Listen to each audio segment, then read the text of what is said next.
গোবিন্দ জানালেন জন্ম হয়েছে, মৃত্যু অবশ্যম্ভাবী, কর্মানুযায়ী বারংবার ঘুরতে হবে, আসতে হবে। পোশাকটা কেবল পরিবর্তন হয়।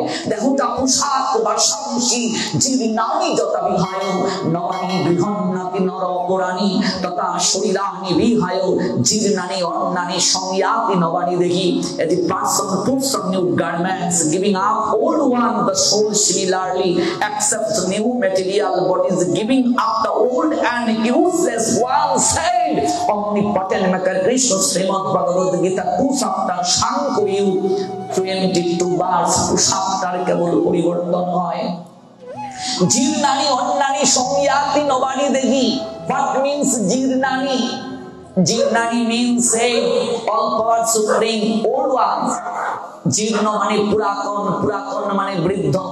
তাহলে 16 বছর বয়সে টাটকা যৌবন যার শরীরে, যে মারা গেল তার তো শরীরটা জীর্ণ হয় নাই, তার তো শরীরটা পুরাতন হয় নাই। সে কেন মারা গেল? তার কেন পোশাক পরিবর্তন হলো? গোবিন্দ বুঝাতে চাচ্ছেন জীর্ণ শব্দের অর্থ হলো এই জায়গায় আমি যতদিন পরমায়ু দিয়ে তোমাকে পাঠিয়েছি, ওই আয়ু শেষ হওয়ার সঙ্গে সঙ্গে তোমার দেহটা দেখতে সজীব হলেও তুমি মূলত বৃদ্ধ হয়ে গেছ। জানি কি আমরা কদিন আয়ু নিয়ে এসেছি, বাঁচবো কদিন, এই ব্যাস আসন থেকে উঠতে পারবো কিনা নিশ্চয়তা নেই, বাড়ি ফিরে যেতে পারবো কিনা নিশ্চয়তা নেই। আমার আপনার জীবনে বলো হরি হরিবল হয়ে যেতে পারে। এই যুগের নাম কলি, যে কোনো সময় মানুষ হবে বলি। দাদুর আগে নাতি যাচ্ছে, মায়ের আগে মেয়ে যাচ্ছে। অফুটন্ত কলি শব্দের অর্থ কি? অফুটন্ত, অপ্রকাশিত। ভক্তি জ্ঞান বৈরাগ্য প্রকাশিত হচ্ছে না, ঘুমন্ত অবস্থায় আছে। তো দেহটার পরিবর্তন, পোশাকটার পরিবর্তন, কিন্তু ভেতরে যে শক্তি আছে সেই শক্তিটা পরিবর্তন হচ্ছে না। ওই শক্তিটা আক্ষেপ করে যে আমি তো খণ্ড, আমি কবে অখণ্ডের সঙ্গে মিলিত হব। ভালো করে ধ্যান দিন কথাটায়। এই নদী নালা খাল বিল সকল কিছুর জল তখনই পূর্ণতা প্রাপ্ত হয় যখন সাগরের সঙ্গে মিলিত হয়। ওই খণ্ড জীবাত্মা সে আক্ষেপ করছে আমি কবে অখণ্ডের সঙ্গে মিলিত হব, পরমাত্মার চরণে গিয়ে মিলিত হব। অজ নিত্য শাশ্বত তার সঙ্গে কখন আমার মিলন হবে? এই মিলনটাই হলো রাস, এই মিলনটাই হলো আসা যাওয়ার বৃত্তি। ভক্তের সঙ্গে ভগবানের মিলন ততদিন যাবত এই প্রক্রিয়া চলবে যতদিন যাবত আমরা মিলিত হতে না পারবো। আত্মার কখনো জন্ম হয় না, মৃত্যু হয় না, আত্মার কদাচিৎ উৎপত্তি হয় না, হচ্ছেও না, হবেও না। আত্মার জন্ম রহিত শাশ্বত নিত্য পুরাতন হলেও চিরনবীন। শরীর কেবল নষ্ট হয়, আত্মা কখনো বিনষ্ট হয় না। ন জায়তে মৃত্যুতে বা কদাচিৎ নয়ং ভূতা ভবিতা বা ন ভূ অজনিত শাশ্বত অয়ং পুরাণ ন হন্যতে হন্যমানে শরীরে। The Almighty Creator Krishna said, Srimad Bhagavad Gita 2 chapter 20 verse. Oh my dear Arjuna, please listen to what I say.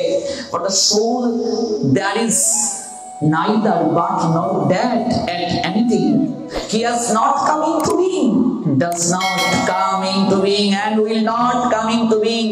He is unborn, eternally by existence and primeval. He is not slain when the body is slain. কেবল দেহটা নষ্ট হচ্ছে, আত্মাকে অস্ত্রের দ্বারা কাটা যায় না, আগুনে পুরানো যায় না। The soul can never be cut to pieces by any weapons. আত্মাকে কখনো অস্ত্রের দ্বারা কাটা যায় না, আগুনে পুরানো যায় না, জলে ভেজানো যায় না, হাওয়াতে শুকানো যায় না।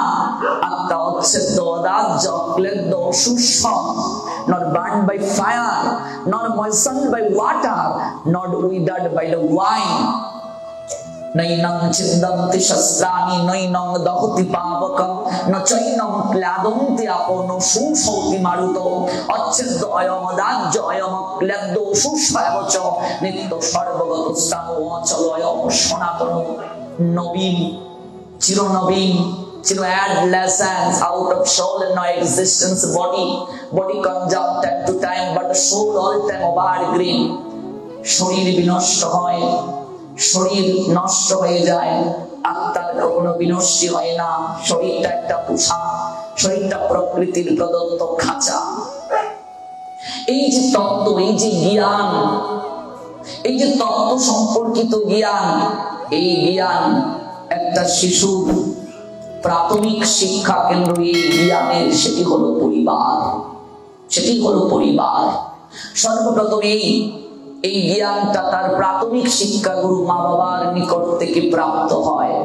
সেই মা বাবা, মা যদি ভক্তিমতী হন তাহলে স্তনদুগ্ধের স্রোতধারায় অপ্রাকৃত কৃষ্ণ প্রেমামৃত পান করে সে, আর তিনি যদি জড় জগতে আচ্ছন্ন থাকেন তাহলে কামনা বাসনা ওই দুগ্ধের সঙ্গে মিশ্রিত হয়ে ভেতরটায় কামনা বাসনা আঁকড়ে তাকে কামনা বাসনার অরণ্যে ডুবিয়ে দেয়। সেই মা স্বর্গাদপি গরীয়সী, সেই মায়ের কথা গোবিন্দের প্রতিপালনের লীলা আমরা শ্রবণ করছি। কারাগারে দেবকী, আর বলছিলাম এই কারাগার জগৎরূপ কারাগার, এই কারাগারে আমরা সবাই দেবকীর মতো চাতক পাখির নিয়ায় যারা অপেক্ষা করতে পারবে তারাই কারাগার থেকে মুক্তি প্রাপ্ত হবে। বুকে আশা নিয়ে ওই বিবাহের দিন থেকে দেবকী বসুদেব অপেক্ষা করছেন কবে কৃষ্ণ আসবে। একবার ভাবো মা, চোখের সামনে একটি দুটি তিনটি নয় 6টি পুত্রকে পায়ের মাঝে ধরে আছাড় মারলো দেয়ালে, ভাবা যায়? মাথার খুলি গিয়ে পড়লো মায়ের সামনে, কি করে বাঁচা সম্ভব? তুমিও তো একটা মা, ভাবো তো, দৃশ্যটা একটু অনুভবে আনো তো। অথচ দেবকী আশায় বুক বেঁধে রইলেন, একটাই তার হৃদয়ে মাঝে আশা, দৈববাণী মিথ্যে হতে পারে না।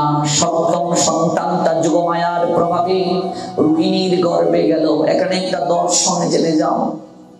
আজকাল যে সকল মায়েরা সন্তান ধারণে অক্ষম, দেখবেন গর্ভ ট্রান্সফার সিস্টেম বের হয়েছে, ভ্রূণকে স্থানান্তরিত করা হয় যে ওই গর্ভে সে বেড়ে উঠবে।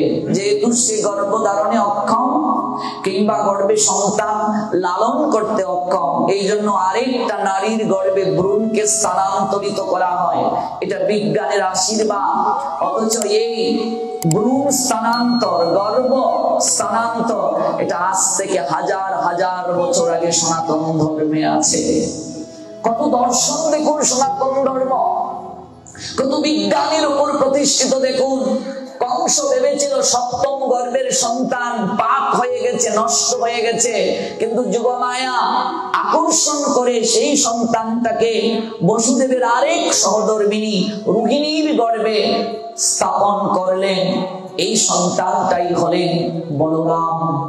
এই যে গর্ভকে ট্রান্সফার করার সিস্টেম, আজকে টেস্ট টিউবের মাধ্যমে সন্তান উৎপাদনের প্রক্রিয়া হয়, কিন্তু আপনারা জেনে অবাক হবেন হাজার হাজার বছর আগে টেস্ট টিউবের পদ্ধতি আমাদের মহাভারতে আছে। গান্ধারী একটা বাঙালি মেয়ে, যার বাড়ি আফগানিস্তান, এই আফগানিস্তানটাই গান্ধার রাজ্য ছিল। দুর্ভাগ্য সনাতনী হিন্দুদের, আজকে সে আফগানিস্তান হিন্দু শূন্য। আমরা কেবল পালাতে চাই, কিন্তু পালিয়ে যে কখনো নিজের অস্তিত্ব টিকিয়ে রাখা যায় না। নিজের অস্তিত্ব টিকিয়ে রাখতে গেলে নিজ নিজ জায়গা থেকে সচেতন হতে হবে, প্রতিবাদ করতে হবে, অধিকার আদায়ে লড়তে হবে।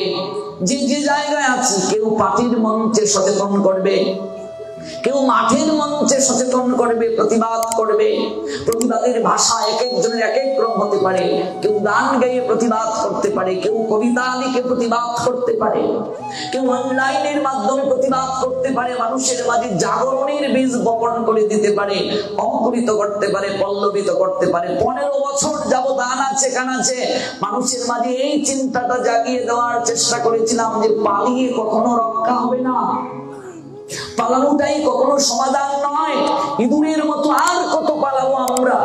নিজের অস্তিত্ব, নিজের অধিকার যতদিন পর্যন্ত আদায়ের জন্য সচেষ্ট না হব, পালিয়ে যাওয়া সমাধান নয়। আপনি প্রতিবাদ করলে আপনাকে কারাগারের ভয় দেখাবে, মামলার ভয় দেখাবে। সনাতনী হিন্দুরা কশিন কালেও কারাগারকে ভয় পায় না, মামলাকে ভয় পায় না। আমাদের আরাধ্য যে ভগবান, সেই ভগবানের জন্মটাই হয়েছে কাজে সনাতনীদের কারাগারের ভয় দেখিয়ে কিচ্ছু হবে না, সনাতনীদেরকে জেলের ভয় দেখিয়ে কিচ্ছু হবে না, প্রতিবাদটাকে দমানো যাবে না। আমাদের আরাধ্য ভগবানের জন্মই কারাগারে, আমাদেরকে কিসের কারাগারের ভয় দেখাও? এই জগৎটাই কারাগার, এই জগৎরূপ কারাগার থেকে আমরা মুক্তির স্বাদ পেতে চাই। ওই মুক্তির স্বাদের জন্যই আমরা কৃষ্ণ ভজন করি। এই জগৎরূপ কারাগার থেকে মুক্তির স্বাদ প্রাপ্তির জন্য আমাদের কৃষ্ণ ভজন। ভাবুন, অনুভব করুন, এই গান্ধারী 100টা সন্তান জন্ম দিলেন। একটা বাঙালি মেয়ের ঘরে 100টা সন্তান কোনোদিনই সম্ভব নয় হওয়া। এটা বিজ্ঞান সমর্থন করে না, ডাক্তারি শাস্ত্র সমর্থন করে না। তাহলে গান্ধারীর ঘরে 100টা যে বাচ্চা হলো, আরেকটা মেয়েও হলো 101টা সন্তান, তাহলে এটা কি কাল্পনিক? না।